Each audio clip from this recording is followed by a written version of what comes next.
ऋषि सनकादिक को अपने आराध्य का मंगल में दर्शन हुआ। प्रभु की उस छवि का दर्शन करके, नेत्रों से उस रूप माधुरी का पान करके सनकादिक का रोम रोम हर्षित है, आनंदित है। और भक्तजनों के अनुभवों से कुछ ऐसा ज्ञात होता है कि जब होती है उस रूप की झांकी, जब उस मंगलमय स्वरूप का दर्शन करके नेत्र कृतार्थ होते हैं, तब रोम रोम प्रभु के स्वरूप की, स्वभाव की स्तुति करने को व्याकुल हो जाता है, विह्वल हो जाता है। 5 वर्ष के नन्हे श्री ध्रुव जी को भी जब श्री नारायण का दर्शन हुआ तो मन व्याकुल हो रहा है कि किस प्रकार भगवान की स्तुति करूं। प्रभु सन्मुख हैं, मंद मंद मुस्कुरा रहे हैं, और ध्रुव जी का हृदय व्याकुल हो रहा है भगवान की स्तुति करने के लिए। नन्हे से बालक हैं, किन शब्दों में भगवान की स्तुति करें, मन ही मन व्याकुल हो रहे हैं। अच्छा, ये एक ऐसी स्थिति होती है कि कहा भी नहीं जाता, और वो जो प्रभु का जो स्वरूप है, जो माधुर्य है, कल इस बात की हम चर्चा कर रहे थे कि जैसे ही श्री ठाकुर जी सन्मुख आकर विराजमान हुए तो वो श्री चरणों की सुवास, तुलसी की गंध, वो जब सनकादिक की नासिका रंध्रों से भीतर प्रविष्ट हुई तो भीतर एक हलचल सी हो गई, देह की सुध भूल गई। तो जब प्रभु के उस स्वरूप का अनुभव होता है तो वो कैसी विलक्षण स्थिति होती है कि कहा भी नहीं जाता और उस रूप को सहा भी नहीं जाता, और कहे बिना रहा भी नहीं जाता। कहा भी नहीं जाता, सहा भी नहीं जाता, और कहे बिना रहा भी नहीं जाता। यही स्थिति तो श्री ध्रुवदास जी की थी जब रास मंडल पर जाकर पड़े थे। उनको अनुभव तो हो रहा है लीला का, भाव के नेत्रों से प्रियालाल की लीला का दर्शन तो कर रहे हैं, लेकिन जब दर्शन करते हैं, क्योंकि कहते हैं कि प्रेम कैसा है कि काचो पारो, खाए नहीं पची है। जैसे कच्चा पारा कोई खा ले तो वो किसी भी प्रकार से पच नहीं सकता है, वो शरीर से बाहर आएगा। कह रहे प्रेम कैसा है, ऐसा ही है, काचो पारो खाए नहीं पची है। तो जब भगवान के श्री चरणारविंद की रति प्रीति प्राप्त होती है, जब जब प्रेम बीज उपजे मन माही, तो रोम रोम में रमता भी है। अब प्रेम का स्वभाव है प्रतिक्षण वर्धमानम। इसको इस प्रकार समझो, आपने कोई वस्तु खाई, वो तो धीरे धीरे शरीर में पच जाती है ना, पर प्रेम जैसे ही भीतर जाएगा वो तो पल पल बढ़ेगा। अब जब वो पल पल बढ़ता है तब उसका भार वहन करना ये कम से कम जीव के सामर्थ्य की तो बात नहीं है। इसीलिए तो सब भक्त कह रहे हैं, किस मुख से आपकी महिमा का वर्णन करें, पर फिर भी वर्णन कर रहे हैं। सब कह रहे हैं आपका स्वरूप स्वभाव किसी भी प्रकार कहा नहीं जा सकता, फिर भी सब कह रहे हैं। कहे बिना कोई रह भी नहीं रहा है, ये भी साथ कह रहे हैं। अनुभव रूपम, गदाधर भट्ट जी कह रहे कासो कहूं कौन पति आवे, कौन करे बकवाद, और कैसे कह जात गदाधर गूंगे को गुड़ स्वाद। फिर भी कह रहे हैं, सब संतों की वाणियां ये भी कह रही हैं कि नहीं भाई, आपका रूप आपकी महिमा गा नहीं सकते, पर गा भी रहे, गाए बिना रह भी नहीं रहे। इसीलिए 2 दिन पहले आपसे कह रहा था भाई, कुछ बातें ऐसी हैं जिनको शब्दों में अभिव्यक्त करना कठिन ही नहीं, असंभव होता है। ये अनुभव का ही विषय है। हाँ, लेकिन ये जो इस विषय का श्रवण कीर्तन है, ये आपको मुझे उस अनुभव के लिए प्रेरित करता है। कल सनकादिक ने यही बात कही ना अपनी स्तुति में कि ब्रह्मा जी के मुख से आपकी महिमा सुनी, आपके भजन ध्यान के लिए प्रेरणा प्राप्त हुई, आपका भजन ध्यान करते रहे। आज जिस स्वरूप का आपने मन मानस में ध्यान करते थे, उसका दर्शन पाकर कृतार्थ हो रहे। तो ध्रुवदास जी की भी यही स्थिति थी, लीला का दर्शन करते हैं, अब दर्शन करते हैं, वो आनंद भीतर समाता नहीं, लेकिन कहा कुछ जा नहीं रहा। तो आकुल व्याकुल, जैसे छटपटाती है मछली, उस प्रकार छटपटा रहे हैं। तब श्री प्रिया जी को दया आई, तब श्री जी ने कहा, बाणी भई जो चाहत कियो, उठ जो चाहत तो को सब दियो। और जब ये आनंद प्राप्त हो जाता है, ये आनंद अर्थात जब प्रभु के गुणों का कीर्तन इसमें जो आनंद छिपा है, जब ये आनंद प्राप्त हो जाता है, फिर कहने वाला कहता है, जो सुख है सतसंग में सो वैकुंठ न हो। तेरे कवन कवन गुण कह कह गावा, तू ठाकुर गुणी निधाना। तुमरी महिमा बरन न सकूं, तू साहिब ऊंच भगवान। कह रही तुम्हारी महिमा बरन न साकूं, पर कहे बिना रह भी कहां रहे हैं। तो ये बड़ी विचित्र सी स्थिति है, ये बड़ी विलक्षण स्थिति है। भक्ति महारानी जब कृपा करती हैं, तब ये भाव, तब ये अनुभव कुछ प्रसाद स्वरूप प्राप्त होता है। नात्यंतिकम विगणयन्त्यपि ते प्रसादम, किन्त्वन्यदर्पित भयं भ्रुव उन्नयैस्ते।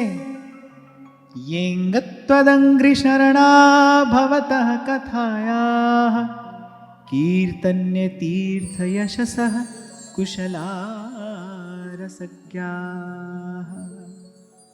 आपका जस जिसने गाया है, जो तेरे रंग राते स्वामी, जन्म मरण दुख नासा तिनका। जन्म मरण दुख नासा, उसका लोक परलोक दोनों सुधरा है, क्योंकि भगवान का जो सुयश है, इसका प्रसाद यही है, जीव के सब दुखों की निवृत्ति कराने वाला है, जीव को दुख से मुक्त करने वाला है। मैंने पहले भी आपको संकेत किया था कि संसार का कोई भी सुख, उसमें ऐसी सामर्थ्य नहीं है कि वो आपको मिले और आपके सारे दुखों की निवृत्ति करा दे। संसार में कोई सुख मिलता है तो आप देखो उसके साथ कोई दूसरा दुख भी तो बना रहता है, और संसार में तो ये देखने में आता है भाई कोई सुख दुख साथ ही लेकर आता है।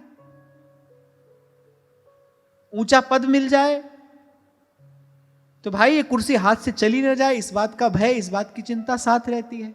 बहुत अधिक धन संपत्ति हो जाए तो चोर लुटेरों का भय साथ रहता है। और मैं तो कहता हूं चोर लुटेरों का भय क्या, आज तो बहुत संपत्ति हो जाए तो अपने आसपास रहने वाले ही शत्रु हो जाते हैं।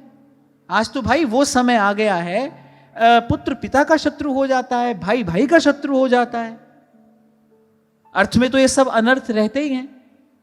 तो संसार का कोई सुख मिल भी जाए तो संसार के किसी सुख में ऐसी सामर्थ्य नहीं है कि वह आपके बाकी सब दुखों की निवृत्ति भी करा दे। पर प्रभु की जो कथा है, प्रभु के नाम का जो कीर्तन है, ये देता है कोई ऐसा सुख कि बाकी सब दुख भूल जाते हैं। बाकी सब दुख भूल जाते हैं, दुख लगता नहीं। दुख की निवृत्ति अर्थात दुख का मिट जाना क्या है? दुख का मिट जाना यही है ना भाई, दुख लगे ही नहीं। और मुझे तो लगता है भगवान की भक्ति तो कुछ ऐसा कौतुक करके दिखाती है कि भक्त दुख में भी सुख का दर्शन करने लगता है। तभी तो कबीर कहते हैं, बलिहारी उस दुख के पल पल नाम रटा। तभी कभी कोई पूछता है ना कि अच्छे लोगों को दुख क्यों मिलता है, अच्छे लोगों को दुख क्यों मिलता है। अरे अच्छे लोगों से जाके पूछो तो सही कि उनको कोई दुख है भी सही कि नहीं। जो अच्छे लोग हैं, जो भले लोग हैं, जो सज्जन हैं, जो साधु हैं, वो तो प्रभु के विधान में हर समय आनंद में रहते हैं। आप दूर से देख रहे हो तो आपको लग रहा है दुखी, आप उससे जाकर पूछो। उद्धव जी को दया आई, अरे गोपियां बेचारी कितनी दुखी हो रही, चलो जाओ इनका दुख दूर करके आओ। वो आए तो कुछ और करने के लिए थे, और कैसे उन्हीं गोपांगनाओं की चरण रज में स्नान करके ब्रज रज से धूसरित होकर, और कैसे बावरे होकर श्री राधा श्री राधा श्री राधा श्री राधा ऐसे राधा राधा करते लौटे श्री कृष्ण के पास। तो आए तो थे कि भाई ये बड़ी दुखी है, इनका दुख दूर करते हैं। जब निकट आकर देखा तो अरे जी दुख सम नहीं और सुख, सुख की गति कहे कौन। और वैसे भी भाई दुख सुख की कोई परिभाषा नहीं है। जो किसी के लिए दुख है वो किसी के लिए सुख है, जो किसी के लिए सुख है किसी के लिए दुख है।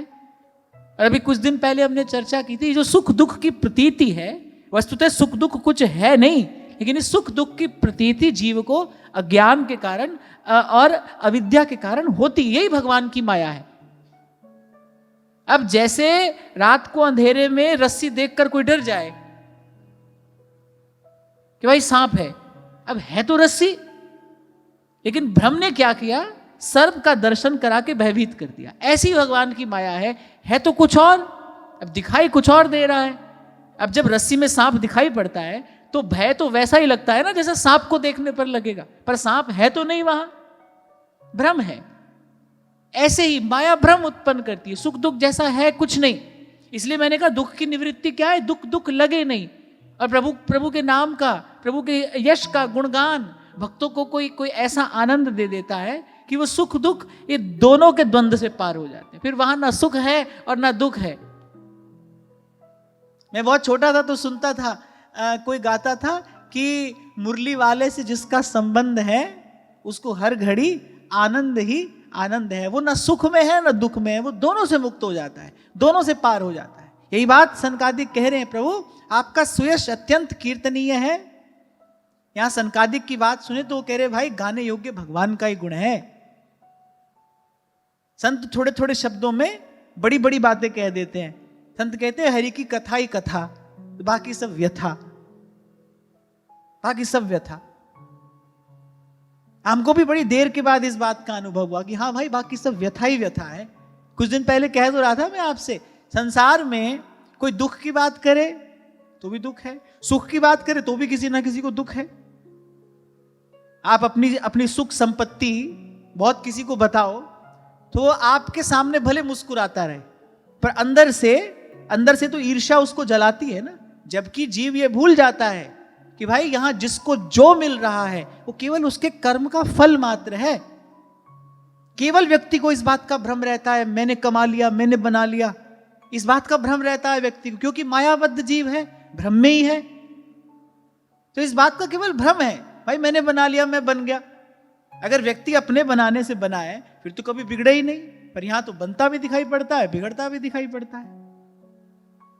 मैं तो जब दृष्टा की भांति देखता हूं, जब एक बार निष्पक्ष होकर चिंतन करने का प्रयास करता हूं, तो मुझे लगता है अपने ही जीवन काल में कितने लोगों को हमने बनते बिगड़ते देखा, कितने लोगों को हमने शिखर पर पहुंचते देखा, और फिर कितने लोगों को कहीं समय के उस गर्त में छिप जाते हुए भी देखा। जिनकी कल 10 दिशाओं में जय जयकार होती थी, आज उनको कोई जानता भी नहीं है, कोई पहचानता भी नहीं है। तो सब क्या है, जी ही जस जग रघुपति तरहि सोती ही छिन तस हो, सोती ही छिन तस हो। तो सुख दुख जैसा है नहीं कुछ, भगवान की माया से भासता है। पर खैर भगवान की कथा कीर्तन की महिमा यही है। हरि की कथा गाओगे फिर सिमर सिमर नर उतरहि पारा। पारा माने वहां जहां न सुख है न दुख है, यानी हर घड़ी आनंद ही आनंद है। और मैं कहता हूं कि केवल कह के सुन के और ऐसे गर्दन हिला के मत रह जाओ कि ये औषधि लेकर देखो। मैं आपसे सत्य सत्य सत्य कह रहा हूं, भगवान की कथा की ऐसी महिमा है, इन शब्दों में कुछ ऐसा है, इस भाव में कोई ऐसा रहस्य है, ये ले जाएंगे आपकी चेतना को वहां। चांद सूरज जहां पौन न पानी, इसके लिए हमारे व्यास जी कहते हैं पल ना बिछुरत दो और तहां नहीं जात को। जहां इसके अतिरिक्त और कोई नहीं ले जा सकता। कहत कबीर सुनो भाई साधो, भाई साधो, जाए अगम की बानी, गगन में आवाज हो रही झीनी झीनी, गगन में आवाज हो रही झीनी झीनी। और जिसकी चेतना पहुंच गई वहां, और कब पहुंच गई, मरने के बाद नहीं, जीते भेटिए। इसलिए मैं बार बार आपसे कहता हूं भाई, सब रोगों की औषधि यही है कि कोई जीवन मुक्त महापुरुष मिल जाए। अभी 2 दिन पहले भी जब हम किसी प्रसंग पर चर्चा कर रहे थे तो मैंने आपसे कहा था भगवान से मांगने योग्य वस्तु तो एक ही है, कोई जीवन मुक्त महापुरुष मिल जाए जो खोल दे हमारे बंधन, अपने ज्ञान दीप से हमारा भी दिया जला दे, अपनी अपनी स्वतंत्रता की सामर्थ्य से वो हमारे भी बंधन काट दे। कब से पराधीन है हम? जब से हम हैं तब से आधीन ही तो हैं। और पराधीन सुपने हूं सुख नाही, कोई मिल जाए ऐसा। ठाकुर स्यो मेरो रंग लावे, ठाकुर स्यो मेरो रंग लावे। एक बात मैं आपसे पूछूं आगे बढ़ने से पहले, कि जब आप ये सब यहां सुनते हो, श्रवण करते हो, तो अगर मैं आपसे पूछूं कि आपको कैसा अनुभव होता है तो आप क्या कहेंगे? कोई बता सकता है? वो जो अनुभव आप करते हैं यहां, जब मैं आपसे कहता हूं ना उस पार जहां गगन में आवाज हो रही झीनी झीनी, जहां ना सुख है ना दुख है, जहां ना माया है ना काल है, जब मैं उस पार की बात आपसे करता हूं जिसके लिए कबीर कहते हैं निर्गुण सरगुण ते परे तहां हमारा ध्यान, तो कैसा अनुभव होता है? मैं ये नहीं कह रहा हूं कि आप मुझे कह दो कि अच्छा लगता है, नहीं, वो तो मुझे भी पता है। अच्छा नहीं लगता तो आते क्यों? यहां रोज यहां पर आकर बैठते हो, अच्छा नहीं लगता तो क्यों आते? अच्छा तो लगता ही है। पर अगर मैं कहूं कि अपने उस अनुभव को आप कुछ शब्दों में कहिए तो आप क्या कहेंगे, क्या कह सकते हैं?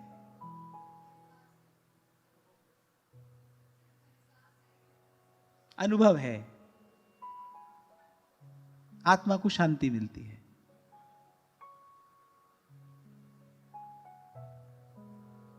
देखो अब संसार में तो आत्मा को शांति मरने के बाद मिलती है ना, मर जाता है कोई, कह रहे भगवान उनकी आत्मा को शांति दे। देखो कथा की कितनी बड़ी महिमा, हमको यही आत्मा को शांति मिल रही है।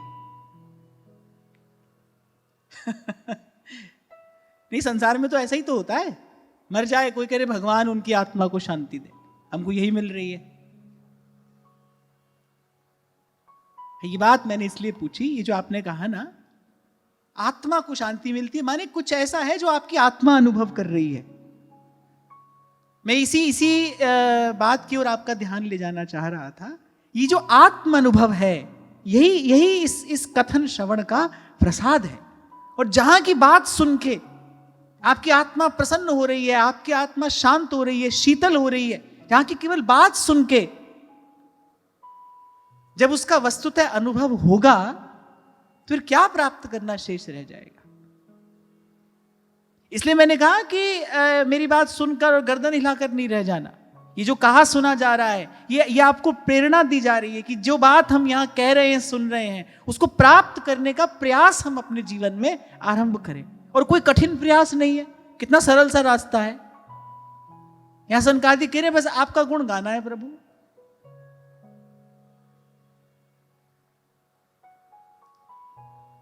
अब इसमें न कोई काल का बंधन है, न कोई आचार विचार का कोई बंधन यहां पर दिया गया। आप जहां हैं, जैसे हैं, जिस स्थिति में हैं, राधा रमण राधा रमण राधा रमण कहो, श्री राधा रमण राधा रमण राधा रमण कहो। स्वामी श्री सत्यानंद जी महाराज अमृतवाणी में एक बात कहते हैं, मुझे बड़ी अच्छी लगती है। वो कहते हैं कि सांस सांस नस नस से रसे और सपने में भी न बिसरे नाम के। नाम जपते जपते मेरी चेतना ऐसी नाममय हो जाए कि मेरे रोम रोम से नाम का ही गुंजार हो, मैं रहूं ही नहीं, आप रह जाएं। भाई जितने दुख, जितने द्वंद्व, जितने बंधन हैं, वो तो हमारे साथ है ना। ये जो जीव का सूक्ष्म अभिमान है, इसी के साथ तो सब जुड़ा है। सारी अहमता ममता का बंधन इसी के साथ तो बंधा है। अरे इसकी निवृत्ति का उपाय क्या है? अरे ऐसा ऐसे रटिए नाम। भोली सखी भी तो कहती है कि तब कछु स्वाद नाम को आवे, सांस सांस नस नस से बोले तब कछु स्वाद नाम को आवे। ऐसे नाम रटिए, ऐसे नाम रटिए कि सपने में भी न बिसरे नाम। नाम राम श्री राम राम राम, सांस सांस नस नस से रसे, ऐसा ऐसा नाम स्मरण। अरे 2 दिन पहले यही तो पूछ रहा था आपसे कि भगवान का नाम जपने में कोई कष्ट परेशानी? आपने कहा नहीं। कोई गांठ से धन खर्च होता है? नहीं। कोई और दुविधा हो इसमें? नहीं। फिर भी क्यों नहीं जपते? कभी अकेले बैठकर अपने आप से प्रश्न पूछना तो चाहिए। भाई सब संत इस साधन की ओर संकेत कर रहे हैं, कितना सीधा, कितना सहज सुगम ये मार्ग है। स्वामी जी तो भक्ति प्रकाश में कहते हैं कि साधो सिमरो नाम को, यह पते की बात, बाकी सब जानकर क्या करना है। रैदास यही तो कह रहे हैं, चल मन हरिचट साल पढ़ाऊं, इहि विधि मुक्त भये सनकादिक, इहि विधि मुक्त भये सनकादिक, संत साखी दे बहुर न आऊं, चल मन हरिचट साल पढ़ा। तो अपने आप से पूछना तो चाहिए भाई, सब संत कह रहे हैं ये कितना सीधा सहज ये मार्ग है, इसमें कोई कष्ट भी नहीं है, कोई परेशानी भी नहीं है, आखिर हम नहीं कर रहे तो क्यों नहीं कर रहे? या तो प्रमाद कारण है, और मुझे लगता है प्रमाद ही तो है ये असावधानी ही तो है, ये प्रमाद ही तो है। कल कह रहा था मैं आपसे, भाई और कुछ याद रखो ना रखो, इतना तो याद रखना, बहुत गई थोड़ी रही और सो बीती जाए।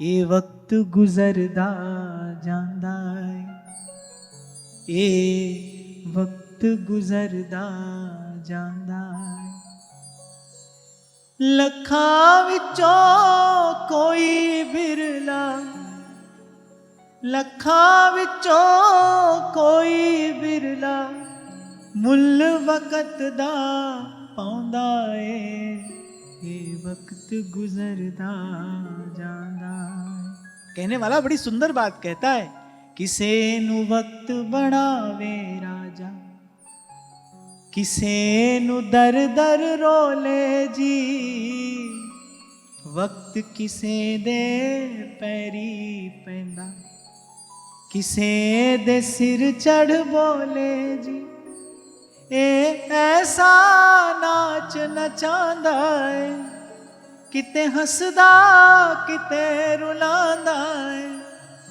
लखां विचों कोई बिरला, मुल वक़्त दा पाउंदा है, ये वक्त गुजरदा जांदा। देखो कोई बहुत बड़ा बड़ा समर्थ व्यक्ति हो, सब ओर से संपन्न हो, सब गुण भी हो उसमें, तो उसको कोई व्यक्ति क्या दे सकता है बताओ? कोई बड़ा संपन्न है, समृद्ध है, सब गुण भी हैं उसमें, सब है, शक्तिशाली है, समर्थ है, तो कोई अगर उसको देना चाहे तो क्या दे सकता है? चलो दौड़ाओ अपनी अक्ल के घोड़े, बताओ। एक शब्द का उत्तर है, एक शब्द, सम्मान, समय। नहीं, मैंने कहा कि कोई बड़ा समृद्ध व्यक्ति है, समर्थ व्यक्ति है, सब गुण भी हैं उसमें, उसको कोई कुछ देना चाहे, उसके पास सब कुछ है, उसको कोई कुछ देना चाहे तो क्या दे सकता है?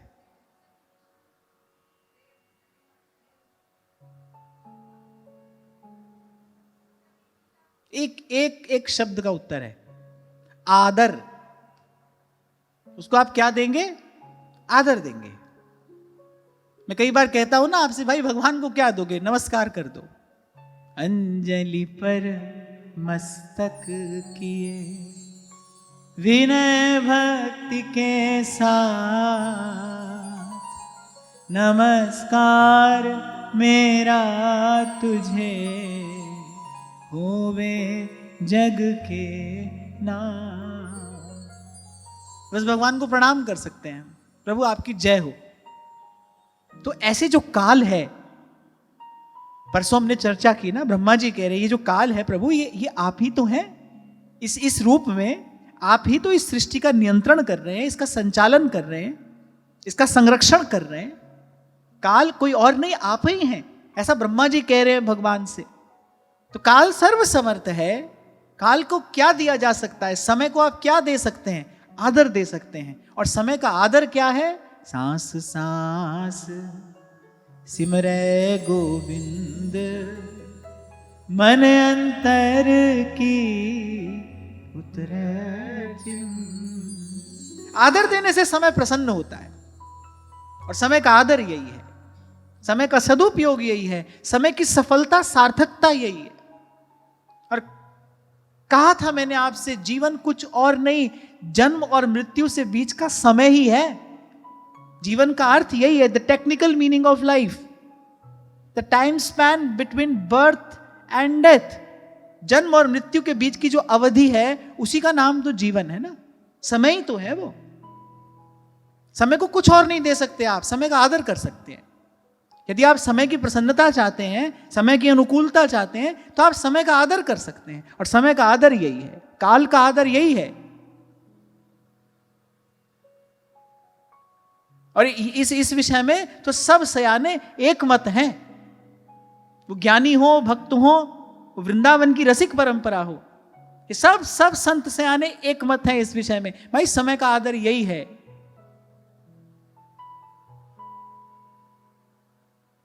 तो सनकादिक ने अपनी स्तुति में यही बात प्रभु से कही कि गाने योग्य तो आपका गुण है, लेने योग्य आपका नाम है। और इसकी महिमा ये है, इसकी महिमा ये है कि ये सब दुखों की निवृत्ति कराने वाला है। और फिर कहा कि जिनको आपकी कथाओं में उस रस, उस आनंद की अनुभूति हो जाती है, वो जो आपके प्रिय भक्तजन हैं, वो जो भागवत हैं, आपकी कथा कीर्तन में जिनको उस आनंद का अनुभव हो जाता है, बोले अरे वो मोक्ष पद को कुछ नहीं गिनते, तो स्वर्ग आदि सुखों की तो बात ही क्या है। पर भाई हम तो अभी ये बातें ही कर रहे हैं यहां पर, हमको तो अभी कुछ मिला नहीं। क्यों? हम तो अभी बातें ही कर रहे हैं यहां पर। चलो कम से कम बात तो अच्छी कर रहे हैं। ये अच्छी बात है कि हम अच्छी बात कर रहे हैं, ये अच्छी बात है कि हम सच्ची बात कर रहे हैं। यहां पर ये भी सीधी सच्ची और अच्छी बात है कि ऐसी स्थिति अभी हमें प्राप्त नहीं हुई है। यहां सनकादिक कह रहे हैं आपकी कथा कीर्तन में कुछ ऐसा रस मिल जाता है, कह रहे आपके भक्त मोक्ष पद को कुछ नहीं गिनते, स्वर्ग आदि सुखों की तो बात क्या है। अब हमारा मन तो भाई अभी संसार के शुद्र सुखों में ही अटका है, अभी तुम उसको भी नहीं भूल पा रहे। अगर दुख होता है तो समझ लो सुख की इच्छा है, तभी तो दुख हो रहा है। उसके अभाव में ही तो दुख हो रहा है। अभी आपसे पूछा था मैंने कि संसार में किसी से आशा है? आपने कहा नहीं। मैंने कहा मन कभी कभी निराश होता है? बोले हाँ। अगर आशा नहीं है तो फिर निराश क्यों होता है? आशा है तभी तो निराश होता है मन। तो हमको अभी यह स्थिति प्राप्त नहीं हुई है, हां, पर हमारे कान में प्रभु की कृपा से बात पड़ रही है। ये भाव हमको चिंतन करने के लिए प्रभु ने प्रसाद स्वरूप दिया है। कम से कम हम अपना लक्ष्य तो ऐसा बना सकते हैं। मैं कहता हूं कि प्रभु से मिल नहीं सकते, प्रभु से मिलने की इच्छा तो प्राप्त की जा सकती है। कल इसी बात पर मैंने चर्चा को विराम दिया था। सारे साधनों का फल यही है, दरस तेरे की प्यास मन लागी।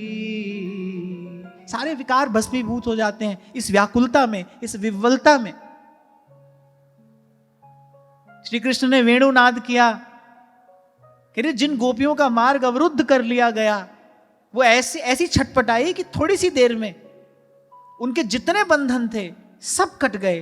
वो जो संस्कार आड़े आ रहे थे, जो श्री कृष्ण मिलन में बाधा बन रहे थे, वो थोड़ी देर की उस पीड़ा विरहजन्य वेदना में वो सब जलकर, सब भस्म होकर रह गए। शुद्ध बुद्ध हो गई, वो श्री कृष्ण से मिलने योग्य हो गई।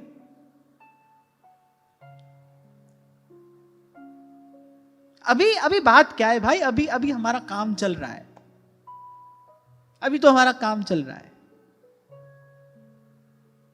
बात तब बने जिस दिन प्रभु के बिना काम नहीं चले। व्याकुलता तो उसी को कहते हैं ना, नारद जी भक्ति सूत्र में कहते तद्विस्मरणम परम व्याकुलतेति। एक क्षण के लिए भगवान भूले और तन मन प्राण जल बिन मीन की भांति छटपटाने लगे। एक दिन श्री हनुमान जी को सेवा नहीं मिली, हनुमान जी इतने व्याकुल हो गए कि भाई प्रभु की सेवा के बिना नहीं रह सकते हम। और मैं तो कहता ही हूं आपसे, सेवा का सुख तो ऐसा है कि उसके लिए तो भक्त जो हैं वो भगवान के दर्शन सुख का भी त्याग कर देते हैं। अरे भाई हमको दर्शन भी मिले ना मिले, हमको प्रभु की सेवा मिले। भगवान कहते हैं मम दर्शन फल परम अनुपा, जीव पाव निज सहज स्वरूपा, जीव पाव निज सहज स्वरूपा। मम दर्शन फल परम अनुपा, जीव पाव निज सहज स्वरूपा। और जीव का निज और सहज स्वरूप यही है, जीव भगवान का दास है, भगवान का सेवक है। और ये दास संसार के दास जैसा उदास दास नहीं है। दास शब्द ऐसा है ना, दास शब्द में थोड़ी सी निराशा है, पर मैं स्पष्ट कर दूं कि प्रभु का दास वो संसार के दास जैसा उदास नहीं होता। प्रभु का दास कैसा है? सब ओर से निर्भय, निश्चिंत, निर्द्वंद, निर्ग्रंथ, निर्मल। निर्मल तेरे सेवक को पौ किछ नाही, जमुना आवे ने। अंगद जी जब गए रावण की सभा में और जमाया पैर, और जब सब घटना हुई, जब लौट कर आए तो हनुमान जी ने कहा, पहले आपको थोड़ा भी डर नहीं लगा? इतनी बड़ी बात आपने कह दी वहां रावण की सभा में जाके। सठ जो सकहूं कोई मम पद टारी। मैं तो कभी कभी इस घटना का चिंतन करता हूं, बड़ा आश्चर्य होता है। देखो बाली पुत्र कितनी बड़ी बात कह रहे हैं, कह रहे फिर ही राम सीता मैं हारी। सकहि जो सठ को मम पद टारी, फिर ही राम सीता मैं हारी। हनुमान जी ने कहा, युवराज आपको भय नहीं लगा? कुछ अनर्थ हो जाता तो? क्योंकि भाई वो सभा किसकी है? रावण की सभा है। अपने सिंहासन के पाए से काल को बांध कर रखने वाला रावण। आपको पता है रावण नित्य प्रति नव ग्रहों को आदेश देता था कि आज तुम अमुक घर में जाकर स्थित हो जाओ, तुम अमुक घर में जाकर स्थित हो जाओ, और वो सब उसकी आज्ञा में रहते थे। आपको शायद कभी सुनाया था मैंने, कवितावली में गोस्वामी जी लिखते हैं, कह रहे वेद पढ़े विधि और शंभु सभीत पुजावन रावण के घरे आवे। जैसे बड़े लोगों के यहां पंडित जी आते हैं ना पूजा करने के लिए, कह रहे रावण के घर कौन आता है? कह रहे ब्रह्मा जी आते हैं वेद पाठ करने के लिए। वेद पढ़े विधि और शंभु सभीत पुजावन रावण के घर आवे। अच्छा, एक शब्द ऐसा है जो थोड़ा अटपटा लगता है, कह रहे शंभु सभीत। सभीत माने भययुक्त। महादेव रोज आते हैं। रावण ने कहा कि मैं जब आह्वान करूंगा तो सामने आकर बैठ जाना, मैं जो निवेदन करूंगा उसको स्वीकार करना। वो आते हैं। मुझे लगता है शायद इसलिए आते होंगे कि भाई ये आता है तो बड़ा उत्पात करता है, हम नहीं आएंगे तो ये आ जाएगा हमारे घर, ये जब हमारे घर आएगा तो बड़ा उत्पात करेगा। तो महादेव ने सोचा कि भाई हमारे यहाँ रोज क्लेश ना हो तो हम ही चले जाएंगे। पर भाई उसकी कुछ सामर्थ्य तो है। वेद पढ़े विधि शंभु सभीत पुजावन रावण के घर आवे, कोई सामर्थ्य तो उसकी है। तो उस सभा में वो रावण बैठा है और यहां अंगद जी ऐसी प्रतिज्ञा ले लिए, कह रहे फिर ही राम सीता मैं हारी। तो हनुमान जी ने कहा ये क्या कर दिया था आपने? कुछ अनर्थ हो जाता तो? अंगद जी कह रहे कि वो प्रतिज्ञा बाली के पुत्र की नहीं थी, वो प्रतिज्ञा तो श्री रघुनाथ जी के दूत की थी। प्रभु के दूत का पराभव कैसे हो सकता है? मैं भगवान का दूत हूं, प्रभु का कार्य करने गया हूं, मुझे कौन परास्त करेगा? ये होता है विश्वास, जो भक्ति का प्राण है, इसे कहते हैं विश्वास। और अगर आपके मेरे जीवन में आज किसी बात का अभाव है, तो बस इसी का ही तो अभाव है। सब भूल, सब भ्रम, सब संशय, सब द्वंद्व इसी विश्वास के अभाव में ही तो है। जिस दिन जीव को इस बात का बोध हो जाता है, अपने सहज स्वरूप का ज्ञान हो जाता है, अरे मैं तो प्रभु का हूं।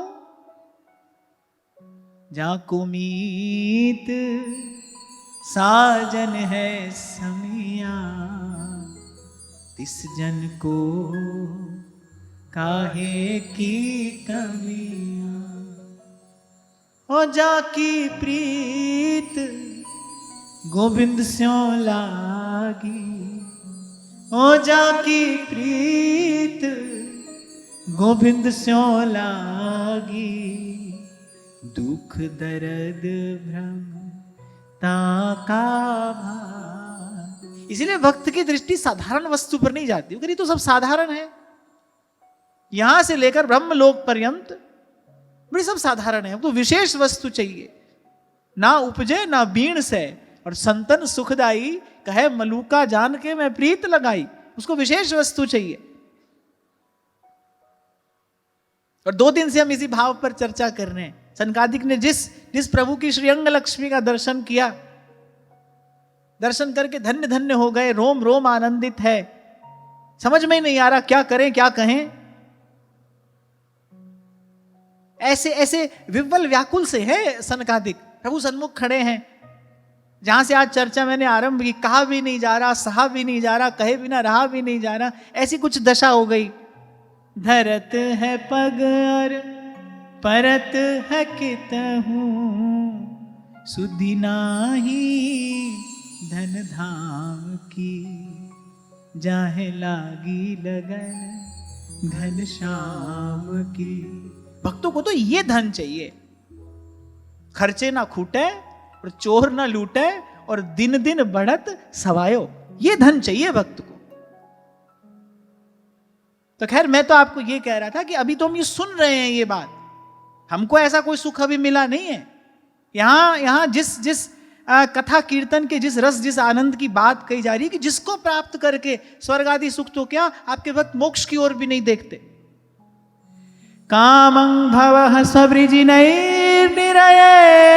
नस्तात्, चेतोलिवद्यदि नुते पदयोरमेत, वाचश्च नस् तुलसीवद्यदि तेऽङ्घ्रिशोभाः, पूर्येत ते गुणगणैर्यदि कर्णरन्ध्रः।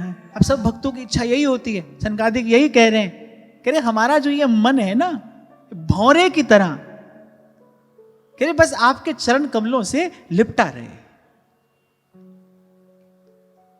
मन भवरा थारे चरण कमल सो, आलिपटायो जी नाथ हरि सरनी आयो जी। आप इसकी और सुंदर भावना कर सकते यदि आपने कमल के फूल पे मंडराता भंवरा अपनी आंख से देखा होता। देखा है? कुछ एक ने देखा होगा कमल के फूल पे कैसे भंवरा मंडराता है, कैसे लोभी होकर। महाराज भी तो वाणी में यही कह रहे हैं, हरि चरण कमल मकरंद, लोभित मनो अनदिनो। ऐसे हो जाए मेरा मन आपके चरण रूपी कमल पर भ्रमर की तरह आसक्त। मोहे आही प्यासा।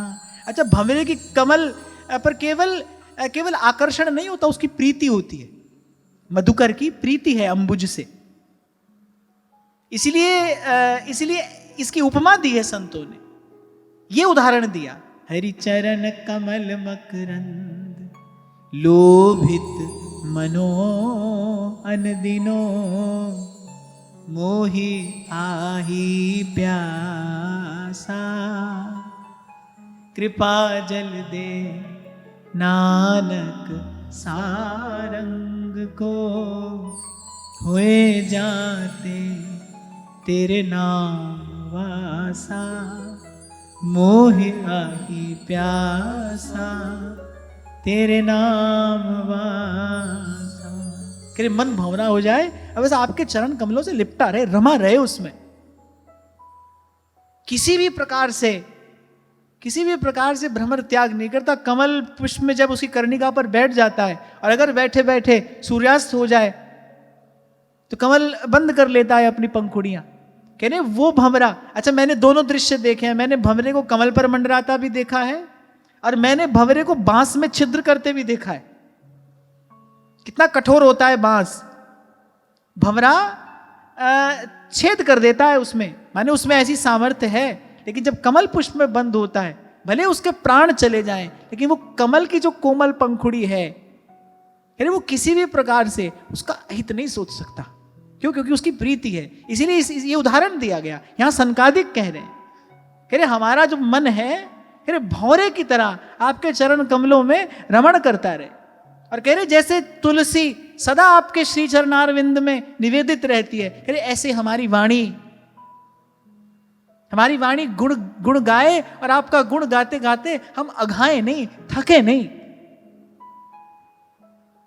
और कान जिनके श्रवण समुद्र समाना, कथा तुम्हारी सुभग सरना।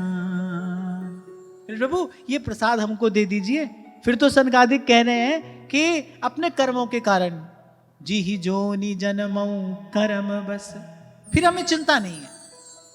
जैसे जय विजय ने कहा ना, काम क्रोध लोभ से हमें भय नहीं है, मोह ना हो, भगवत विस्मृति ना हो, यही सनकादिक कह रहे हैं।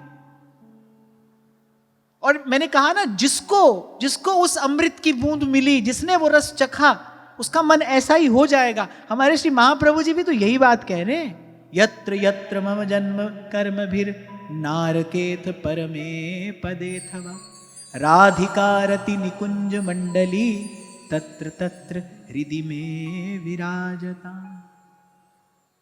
एक बात का विचार तो आपको मुझे अवश्य करना चाहिए। अभी मैं नाम जप के लिए आपसे पूछ रहा था कि भाई इसमें कोई कष्ट परेशानी है, नहीं है, कोई बाधा है, नहीं है, कोई धन खर्च होता है, नहीं, फिर भी नाम जप नहीं होता, फिर भी नहीं होता। आप देखो कितना सुगम मार्ग है ये।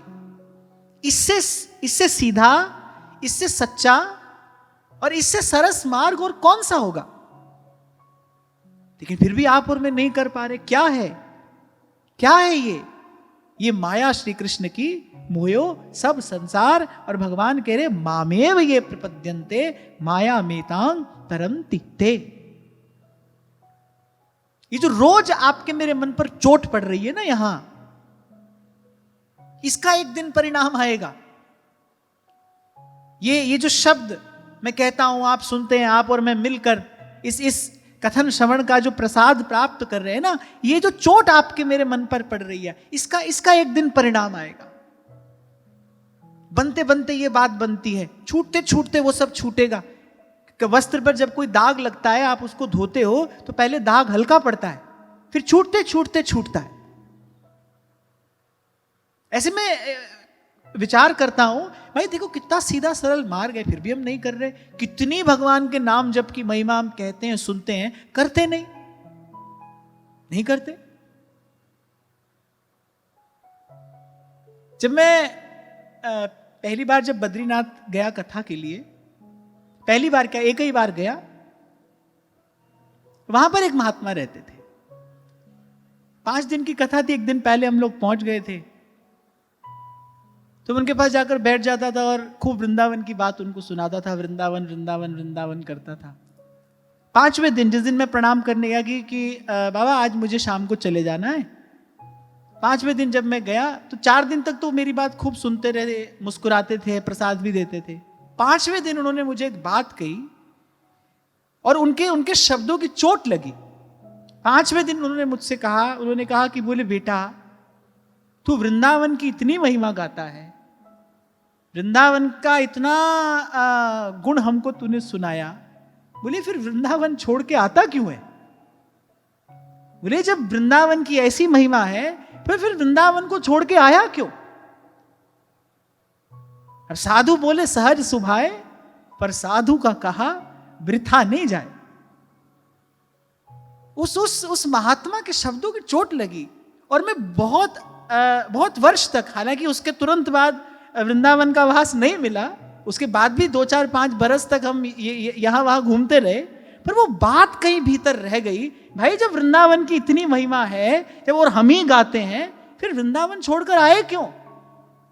ऐसे ही कितनी नाम जप की महिमा हम कहते सुनते हैं, कथा श्रवण की महिमा कहते सुनते हैं, सेवा सुमिरन सत्संग की महिमा ही हम तो सदा गा रहे हैं। भाई फिर इसको करने में बाधा क्या है? इसका विचार तो करना चाहिए। कौन रोक रहा है हमको? और जो रोक रहा है वही हमारा शत्रु है, और वो शत्रु कहीं भीतर ही बैठा है। जो रोक रहा है वही हमारा शत्रु है, और वो शत्रु कहीं भीतर ही बैठा है। लगना तो ऐसे चाहिए। महाप्रभु कह रहे हैं हरिपद भज न विलंब कर। श्रीमद् भागवती आदेश करती है तीव्रेण भक्ति योगे न भजेत पुरुषम परम। तीव्र भक्ति योग से भगवान की आराधना करनी चाहिए। आप ये मत समझिए कि अभी बहुत समय पड़ा है, हाँ कर रहे हैं हम कर लेंगे, अभी बहुत समय पड़ा है, ऐसा बिल्कुल ना सोचिए।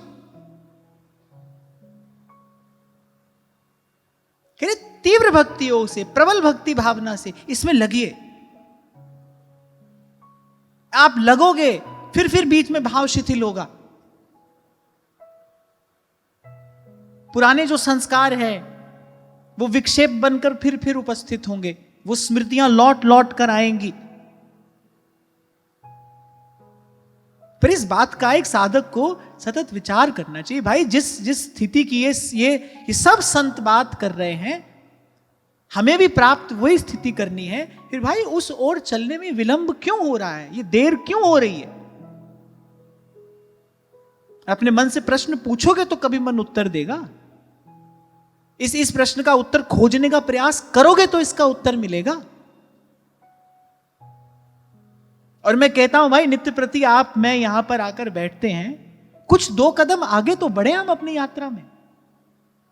मैं ये नहीं कह रहा हूं कि इस वस्तु की हमको तत्काल प्राप्ति हो जाए, ये तो हमारे हाथ में है नहीं। पर हम जहां हैं भाई 2 कदम आगे तो बढ़े। तो यहां सनकादिक कह रहे कि वाणी सतत गुणानुवाद करे आपका, और हरिचरण कमल मकरंद लोभित मनो अनदिनो मोहि आही प्यासा। तो अंत में सनकादिक कह रहे हैं कि प्रभु जिस रूप का आपने हमको दर्शन कराया है, अरे अजितेंद्रिय पुरुष को तो ये दर्शन असंभव है। अब यहां एक गंभीर उपदेश अपनी स्तुति को विराम देने से पहले सनकादिक ने दिया है। कह रहे जो अजितेंद्रिय है, माने मैं बहुत सरल शब्दों में अगर कह दूं तो जो मनमुखा आचरण करता है, कह रहे उसको ये दर्शन तो क्या, उसको इस दर्शन की लालसा भी दुर्लभ है। जो मनमुखा आचरण कर रहा है, मनमानी चाल चल रहा है। कई बार हम बात करते आए, पर आज यहां सनकादिक ने अपनी स्तुति के विश्राम के समय एक ये गूढ़ उपदेश किया कि अजितेंद्रिय को इसका दर्शन नहीं हो सकता है। कल भी इस विषय पर हम बात कर रहे थे ना भाई, जीवन सिद्धि का मूल मंत्र क्या है? संयम। मैं फिर दोहराता हूं अपने शब्द, यहां कुछ भी ऐसा नहीं है जो पूरा का पूरा काम का हो, और कुछ भी ऐसा नहीं है जो बिल्कुल निरर्थक हो, जो व्यर्थ हो। कुछ भी ऐसा नहीं है यहां। देश काल के अनुसार स्थितियां बदलती थी, बदलती हैं और बदलती रहेंगी। तो यहां तो केवल विवेक से, बुद्धिमानी से, युक्ति से मुक्ति प्राप्त की जाती है। कुछ भी ऐसा नहीं है यहां पर कि हम उसको प्राप्त कर ले और काम बन जाए, और कुछ भी ऐसा नहीं इसको छोड़ दें और काम बन जाए। प्रत्येक वस्तु की अपनी कुछ उपयोगिता है। इसीलिए कहा कि जीवन सिद्धि का मूल मंत्र है संयम, नियंत्रण। मैं कभी कभी एक उदाहरण देता हूं, कितनी ही बढ़िया गाड़ी क्यों ना हो, मान लो 5-7 करोड़ की गाड़ी है, कोई लेकर आया आपके पास, उसने कहा चलो आपको घुमाते हैं, आप उसमें बैठने लगे, उसने कहा भाई गाड़ी तो 5-7 करोड़ की है लेकिन ब्रेक नहीं है इसमें, आप बैठोगे उसमें? नहीं बैठोगे ना, कि भाई गाड़ी तो है, चलती भी बढ़िया है, चलती क्या दौड़ती है, हवा में उड़ती है, लेकिन ब्रेक नहीं है इसमें। तो आप कहोगे नहीं भाई हम अपनी साइकिल पर ही अच्छे हैं, भाई जहां चाहे वहां रुक तो जाएंगे। संयम माने नियंत्रण। ये जो आपकी जीवन रूपी गाड़ी है इसमें ब्रेक तो होना चाहिए ना, और ब्रेक चलाने वाले के हाथ में होना चाहिए कि भाई वो जब चाहे जहां चाहे वहां गाड़ी रोक दे। ब्रेक हो और चलाने वाले को लगानी ना आती हो तो भी उसका कोई लाभ नहीं है। आप बोलो महाराज ब्रेक तो है पर लगानी नहीं आती है, तो भी उसका कोई लाभ नहीं। ब्रेक हो और लगाने वाला जानता हो कि भाई कब ब्रेक लगा देनी है, कब कब रुक जाना है, इसी को कहते हैं संयम। चलते ही नहीं चले जाना है, रुक कर बैठ भी नहीं जाना है, चलना है, चलना तो पड़ेगा, चलना आपकी मेरी विवशता है, चलना पड़ेगा, लेकिन कब रुक जाना है, कहां रुक जाना है, इस बात का बोध आपको मुझे होना चाहिए। तो यहां स्तुति के अंत में भगवान के नाम का, भगवान के रूप का ये अमित गुणगान करने के बाद इतना संकादिक ने बता दिया कि अजितेंद्रिय को इसका दर्शन नहीं हो सकता। आप सोचो भाई अपनी मनमानी चाल से चलते रहेंगे क्योंकि हमारे भगवान तो भाव के भूखे हैं, और ये धन जो इन भक्तों को प्राप्त हुआ है हमको भी आज नहीं तो कल हो ही जाएगा, नहीं, इस भ्रम में नहीं रहना। सावधानी ही साधना है। मैं रोज कहता रहूंगा, आप रोज सुनते रहना, मैं भी इसका विचार करता रहूंगा, आप भी विचार करते रहना कि सावधानी ही साधना है। और सबसे सुंदर मार्ग यही है, गुरुजनों के आनुगत्य में रहकर अपना भजन साधन किया जाए। जी मार्ग सब संत गया छे, भी मार्ग में जासे। आप देखो शास्त्रों के, पुराणों के इन कठिन कठिन श्लोकों का कितना सरल सुगम अर्थ संत अपनी वाणी में करके दे देते हैं। यहां यह कहा गया कि धर्मस्य तत्त्वं निहितं गुहायाम महाजनो येन गतः सपंथाः। अब भाई हमारे जैसा व्यक्ति इसका गूढ़ार्थ क्या समझे, तो हमारी बाई साहब को सीधे शब्दों में कह देती है, जी मार्ग सब संत गया छे, वी मार्ग में जास्या, मेरो मन लाग्यो हरि जी सू, अब ना रहूंगी मैं अटकी, मेरो मन लाग्यो हरि जी सू, अब ना रहूंगी मैं। भाई अपनी गांठ का धन भी कोई खर्च करता है, मान लो कोई नया व्यापार करने जा रहा है तो वो यही तो सोचता है ना भाई इसमें लाभ होगा कि नहीं होगा, लाभ होगा तो कितना लाभ होगा, मेरा धन बढ़ेगा कि नहीं बढ़ेगा। आप देखो धन के लिए इतने सावधान रहते हैं आप और हम, जब धन खर्च करते हैं कितना विचार करते हैं। 10 लोगों से पूछेंगे भाई हम ये काम करने जा रहे हैं, करें कि नहीं करें, आपका इसमें क्या मत है, आपका इसमें क्या विचार है, कितना सावधान रहते हैं। और देखो ये जीवन रूपी जो परम धन है, जो ये वास्तविक पूंजी है, जिसके लिए संत कह रहे हैं एक एक तव श्वास का 3 लोक नहीं दान, रे मन सोया क्या करे जाग जपो भगवान, एक एक तव श्वास का 3 लोक नहीं दान। कह रहे तीनों लोक देकर भी एक श्वास जितनी अवधि आप प्राप्त नहीं कर सकते। आप देखो कितना अमूल्य जीवन है, ये जो जीवन धन है इसको ऐसे ही खर्च किए चले जा रहे हैं। कभी सोचा कि जहां लगा रहे हैं इसको, इसका कोई लाभ होगा हमको कि नहीं। कितने कितने जन्म यहां वृथा खोए। रैन गवाई सोए के दिवस गवाया खा, हीरे जैसा जन्म है कौड़ी बदले जा, प्राणी नाम ना चेतही मद माया के अंध, कह नानक बिन हरि भजन, कह नानक बिन हरि भजन, परत ताही जम फंद, परत ताही जम फंद। तो इतना विचार तो भाई आपको मुझे करना चाहिए। अभी मैं आपसे कह रहा था ना भाई, क्यों नहीं कर रहे हैं हम, ये सीधा सरल मार्ग मिला, क्यों नहीं चल पा रहे हैं हम, इसका विचार होना चाहिए। हमारे जीवन में अभाव है क्या, कहां कमी रह रही है हमसे, कहां भूल हो रही है हमसे।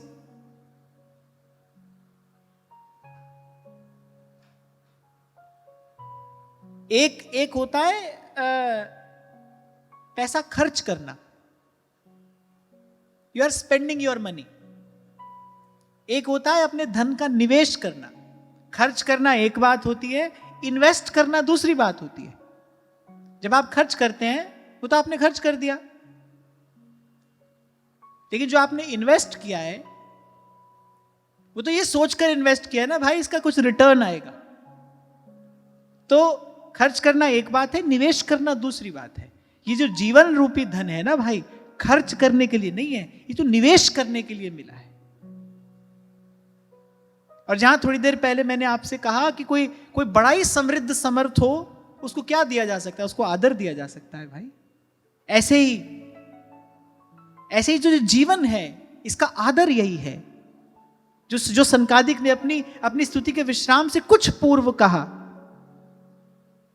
कि कान लगे रहे निरंतर आपकी कथा श्रवण में, हमारा मन भंवरे के जैसा लिपट जाए आपके चरण कमलों से, एक क्षण के लिए भी आपकी विस्मृति ना हो, आपके चरण कमलों से हम विमुख ना हो। मेरे नाथ आपको भूलूं नहीं, मैं आपसे दूर ना रहूं, आप मुझसे दूर ना रहें।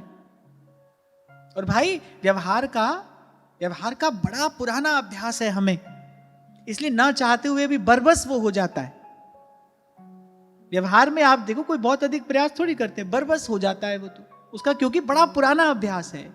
अभी नया अभ्यास करना है तो धीरज भी धरना पड़ेगा, मेहनत भी करनी पड़ेगी, और हमारा उत्साह बना रहे इसके लिए निरंतर संतों और गुरुजनों के मुख से उनकी अमृत वाणी का पान भी करना पड़ेगा। तो आज की वार्ता यहीं श्री जी के चरणों में निवेदन करते हैं। महाराज श्री के चरणों में प्रणाम। आप सबके हृदयस्थ हित प्रभु को नमन।